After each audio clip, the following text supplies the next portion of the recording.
સુરત એરપોર્ટને બોમ્બથી ઉડાવી દેવાની ધમકીનો મામલો સામે આવ્યો છે। સુરતથી વિગતો સામે આવી રહી છે। સુરત એરપોર્ટને બોમ્બથી ઉડાડી દેવાની ધમકીનો મામલો સામે આવ્યો છે।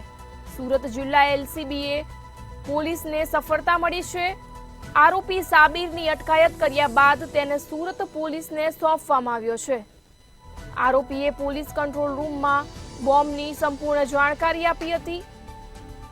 આરોપી મૂળ પિંજારા બારડોલીનો રહેવાસી હોવાનું સામે આવ્યું છે।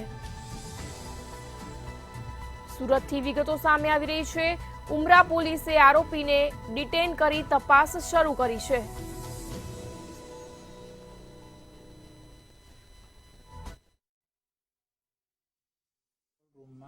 ગઈકાલે 11:38 વાગ્યા સવારમાં એક 100 નંબર પર એક કોલ આવ્યો હતો અને કોલર કંટ્રોલ રૂમમાં ફોન કરી કીધું કે સુરત એરપોર્ટ પર બોમ્બ મૂકેલ છે અને સુરત એરપોર્ટ ઉડાવવાનું એટલે ઉડાવવાનું એટલો કહીને ફોન કાપી નાખ્યો। પછી એક બીજો કોલ પણ કર્યો અને સેમ વસ્તુ રિપીટ કરી।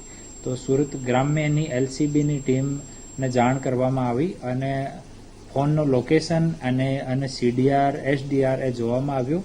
પછી ઉમરા પોલીસ સ્ટેશનમાં ફરિયાદ કરવામાં આવી। તો ઉમરા પોલીસ સ્ટેશનમાં આ ફરિયાદ ઉપર બીએનએસની કલમ 351(4) અને the suppression of unlawful act against safety of civil aviation act 1982ની કલમ 3A(1)(B) મુજબ ગુના દાખલ કરવામાં આવ્યો અને પછી ઉમરા પોલીસ સ્ટેશનની ટીમ અને સુરત ગ્રામ્યની એલસીબીની ટીમ આરોપીને પકડી પાડ્યો અને આરોપીનું નામ સાબિરભાઈ બશીરભાઈ મંસૂરી છે।